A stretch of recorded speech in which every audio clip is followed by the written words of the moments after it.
Millions of young kids dream about making the NBA. Whether you're a 4th grader shooting hoops in your backyard, pretending you hit a game winner to win a championship in the finals, bragging about how you dropped 20 points in your neighborhood boys league, promising studs wanting to be the next MJ or the next Steph Curry, the fact of the matter is, there can only be 60 names announced in the NBA draft every year. A handful of those players selected sadly never get a chance to play a single minute in the league. Everybody always looking for the next big thing. 15-year-old kids labeled as prodigies, talked about like they're basketball gods before knowing whether they can even make the league. The age of social media and hoop mixtape drew even more hype, having some names peaked in high school. Guys we haven't heard from in years, #1 picks having to live up to enormous expectations or be associated with the word bust forever. How's it going, guys? My name's Wilson. Let's go through 10 prospects drafted much higher than expected due to drawing many similarities with an NBA star their playstyle gets reminded of, or perhaps not even their style of play, but just because they look alike. Starting with Yi Jianlian of the Milwaukee Bucks, one of the most hyped prospects throughout the 2000s, insane guard-like skills, incredible shooting abilities, the Chinese phenom was supposed to be the next Yao Ming. Given the success of the 7'6" center picked first overall 5 years before, Ming not only proved to be an all-star, but absolutely one of the best centers when healthy. A more traditional big, Yi's supposed to follow in his footsteps, consider more advanced, a potential generational type big who can space the floor. Yao's the old school, Yi is new school. He's hip hop, he's 50 Cent. He loves to dunk on you, can shoot the ball from outside. He's got a lot of international experience. While Yao lived up to the hype, being China's first NBA superstar, the 6'11" power forward had the fluid style, the league looking to expand internationally, no better type potential player to expand the game of basketball. The Guangdong Chinese prodigy even participated in the 2002 ABCD camp. The then teenager started out pro for the Guangdong Tigers. In a 2003 Times article labeled the next Yao Ming, in reality, Yi's comparison mainly driven by race, insane hype through the roof due to Yao's rarity being a basketball pioneer for China. As a kid, Yi didn't love the sport that much, but kept getting taller, hitting the genetic lottery. The Bucks decided to take the 19-year-old. Yi even held out for months before finally deciding to play for the small market franchise, placed as a starter. His first season, very uneventful, 8.6 points, 5 rebounds, 25 minutes. Team had enough of him. Became evident he was overhyped, traded to the struggling Nets. Was clear Yi was nowhere gonna live up to Yao's standards, combined with being very soft, not having a prototypical strong NBA body, especially for an 82-game season, missing at least 19 games each year, 5 unfulfilling seasons, ended up being one of the biggest disappointments of the century, refused to use his body and bang down low with bigs, always avoided contact, way too finesse, took too many jumpers despite being 7 foot, even on a 12-win Nets team, had the green light to prove what he was made of, numbers of 12 and 7, just okay, the constant nagging injuries, one thing after another, combined with the lack of motor, didn't truly love basketball like the great ones, a 7-footer that plays like a small forward on the wing, his game never fully translated to the NBA. And there are some times last year, quite frankly, that he did not go all the way, right? I mean, he just kind of hesitated and was tentative in terms of his finishing. Back to China after 2012, absolutely dominated there. Way better for him to be the face of his country instead of living uncomfortable, riding the bench for a bunch of small market teams. After getting the big money, Yi never took the next step, showed little effort when he's not getting his shot attempts. Tyrus Thomas of the Chicago Bulls, the 6'9" athletic power forward, once upon a time viewed as a potential generational type 4 with guys in his position more traditional, the LSU phenom, picked 4th in the 2006 draft, jumped out the gym, started high school as a 5'10" freshman before the insane growth spurt, had all the physical tools compared to the likes of the Matrix, Sean Marion of the Phoenix Suns, a unique do-it-all type power forward, age 27 at the time, Marion having 3 All-Stars under his belt already. As Thomas was about to enter the league, Sean had his best all-around season, posted nearly 22 points, 12 rebounds, 2 steals, 1.7 blocks for the second-seeded Suns, making 2 straight All-NBA teams. More explosive than anybody his position despite being undersized, Thomas 2 inches taller than Marion, had those same qualities, much longer with length. should make him a monster on the board. Tyrus, however, still a work in progress. The energy and effort running the floor, having highlight plays, all seen, but the lack of fundamental development, an inconsistent jumper, no post game, never got the chance to develop properly, rushed to a high environment situation. Portland took him number 4 but traded to the Bulls for LaMarcus Aldridge. Thomas's rookie season, unforgettable, 5.2 point average, 13 minutes played in a guard-oriented offense featuring Ben Gordon and Luol Deng. Thomas needed a pure playmaker to set him up. Spent a season and a half with future Rookie of the Year Derrick Rose.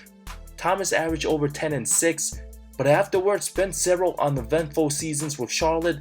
Never got a chance to play with a proper point guard for a long stretch of time, combined with never developing the all-around skills, placed in the wrong situation. Thomas, a guy teams needed to be patient with, sadly never found his true role despite all the athleticism.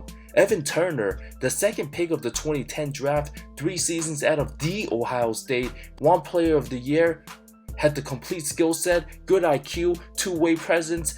Despite not being very athletic, a below-average jump shot, had a lot of good tools but nothing too great, never mastered that one skill that stood out in the league. Compared to the one and only Brandon Roy, before the major knee injuries, the 3-time All-Star came off averaging over 21, 4 and 4, looked like the next shooting guard up for greatness behind Wade and Kobe, easily in the discussion as one of the 10 best guys to build around for the next decade, but Roy had quickness, able to finish at the rim at will, combined with the outside jumper. ET pretty much the consensus number 2 pick behind John Wall. Started out with the Sixers, underperformed, needed the ball in his hands to be effective, couldn't shoot, underwhelming 3.5 seasons with Philly.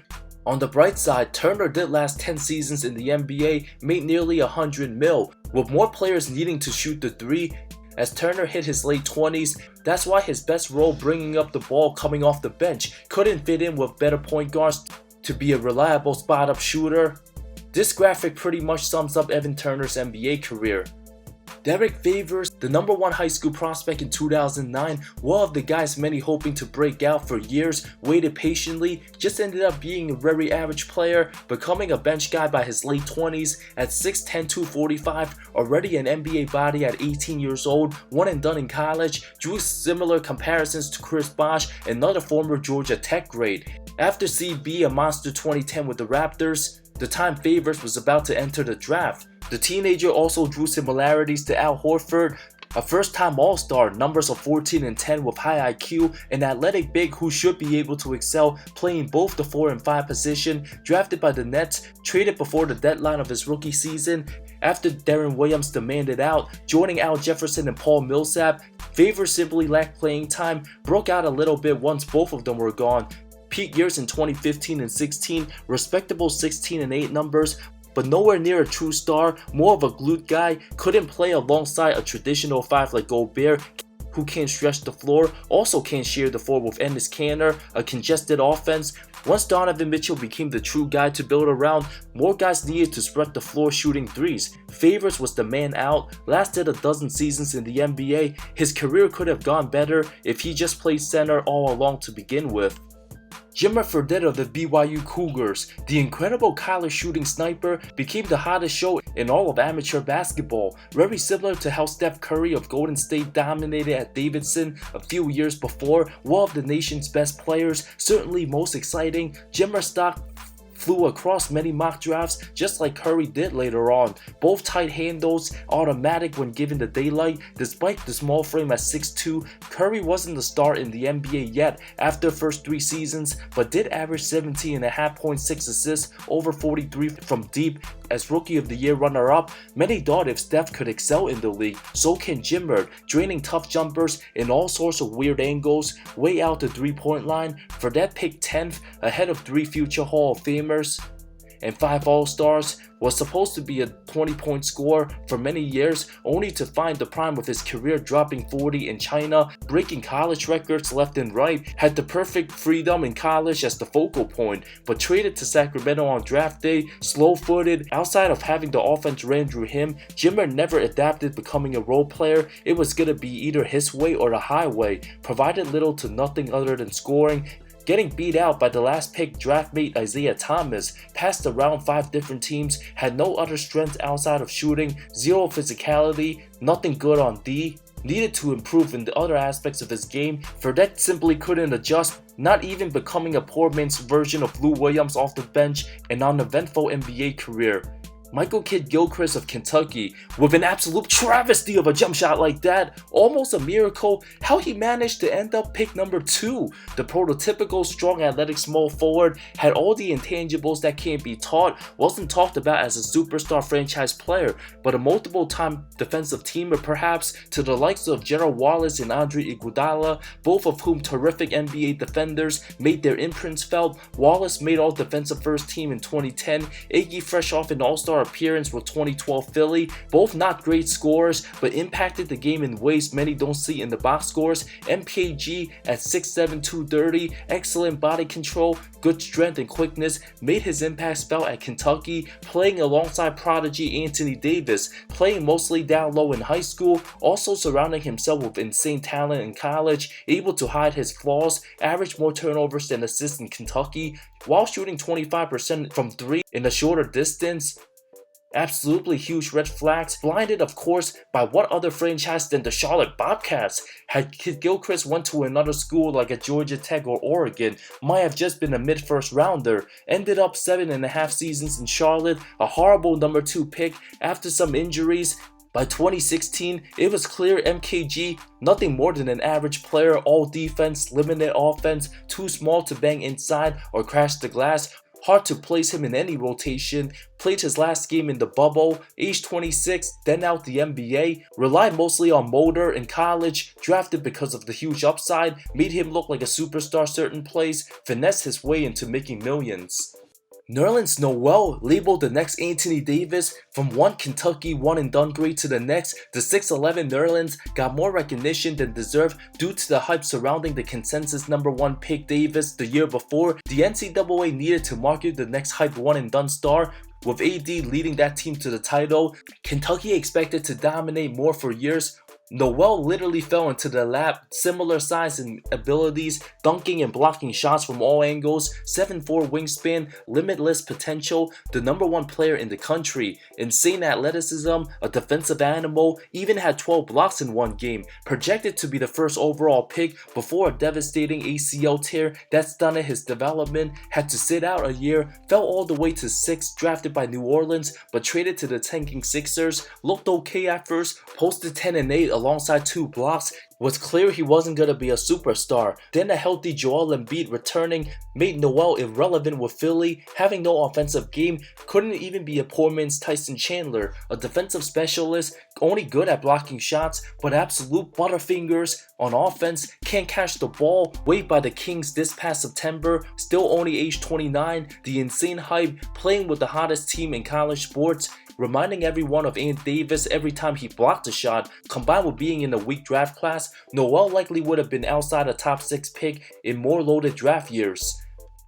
DAngelo Russell, labeled the next Steph Curry and James Harden hybrid, in a time where a new generation of fresh superstars represented the league, shifting from the Kobe and Dwayne Wades of the world from the guard spot. Steph Curry and James Harden became the present of the NBA. Both tremendous seasons, battled out the MVP race. D'Lo just ranked 13 in high school, became the best guard in college basketball, numbers of 19 points, over 5 assists, had viral passes, looked every bit like a franchise point guard to build around. A lefty just like James Harden, a high usage guard in college. Now with Harden and Curry about to enter their primes, nobody thought they were going to be future MVPs once they entered the NBA. All of a sudden by draft day, Russell selected 2nd overall, jumping ahead of the more well-known Jahlil Okafor, even having a higher 3-point percentage freshman year than both Steph and Harden.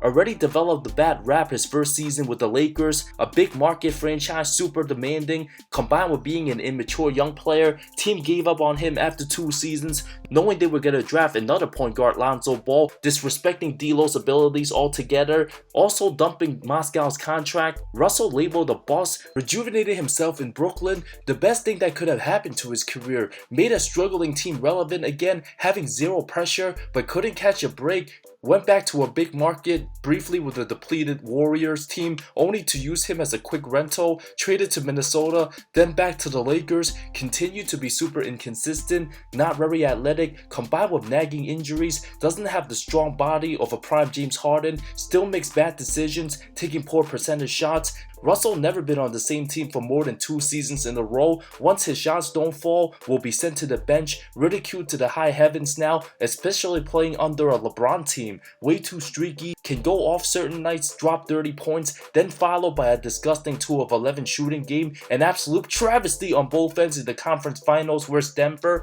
an important regular season guy with old James and fragile Davis. But come playoff time, D'Lo absolutely not somebody you trust with the ball in his hands, nowhere near as good as Steph or Harden. Dragan Bender, a major absolute travesty, still only 25 years old till November 17th, out the NBA by age 22, the Croatian not-so-sensation, picked 4th in the 2016 draft. One of the biggest mysteries overseas, the season before, guess who the number 4 pick was? Another unknown European by the name of Kristaps Porzingis. Booed heavily on draft night, it only took a couple games for Knicks fans to realize KP absolutely the real deal. Instantly won the heart of many fans as a 7'3" unicorn who can shoot threes, block shots, run the floor like a gazelle. As the Porzingis hype made more noise, so did the 17-year-old Bender. Listed 7'1", everybody all of a sudden wanted to find the next Porzingis. Bender projected a mid-first rounder, all of a sudden his stock rose. Was way more polished than Porzingis for his age. Had KP not been in the NBA, nobody would have paid much attention to Bender's name, who might have not even been a top 10 pick. Only thing they have in common, both European, being 7-footers. KP way more experienced as a pro and more polished before coming to the league. Bender simply overwhelmed by how good the NBA was. Couldn't even make the best of his situation on some terrible Phoenix Suns teams. His NBA career record, a disgusting 53 and 134 overall. 5.4 points a game, shot under 40% from the field, drawing all the lazy Kristaps comparisons. Dragan lacked the many tools KP had, also struggled badly in his second summer league. A below average NBA athlete, too small to play the 5, gets pushed around easily, not a good rebounder or defender, with a shaky outside jumper, doesn't utilize his 7-foot frame, plays like he's 6 foot sometimes, way too flawed, nothing like Kristaps at all, one of the worst lottery picks of the century. Deni Avdija, the next Luka Doncic, 9th pick in the 2020 weak draft class, 6'9" small forward because he was European, while the sensational Luka came off a hysterical second season, averaged almost 30 points a game. Everybody all of a sudden wanted to find the next Luka. Although Avdija considered a decent player in his own right, even labeled a steal, picked 9th overall from Israel, a country that lacked good NBA players, had the versatile game, scored in many ways, can shoot and pass, play D, being 6'9" with handles, the 3-time Israeli league champ had Luka-like qualities, but struggled with the grueling NBA schedules, adjusting to the day-to-day basis. Absolutely unfair to compare him to the most accomplished international prospect ever. Doncic literally has basketball IQ only the 1% of the NBA can ever dream of. Being a tall playmaking wing in the positionless era of modern basketball, had Luka not been around, Avdija might have been selected outside the lottery. Still struggle with a jump shot to this day. The 22-year-old, absolutely long ways to go, but solid enough to earn a 4-year, $55 million extension. His peak looking like a solid rotational role player. Honorable mentions includes Jabari Parker, compared to the next Carmelo Anthony and Paul Pierce, a high school phenom, having the big physical small forward / power forward type body, not super athletic but a certified scorer, should have never been picked ahead of Embiid. And Ben McLemore, labeled the next Ray Allen, even brief discussions as a number 1 pick but went 7th overall, where many anticipated he belonged, never became that great of an NBA shooter. Of course, Adam Morrison, labeled the next Larry Bird. Morrison simply flew like a bird, given how quickly his NBA career ended. Thanks so much for watching this video. More unique topics like these coming soon. See you next time.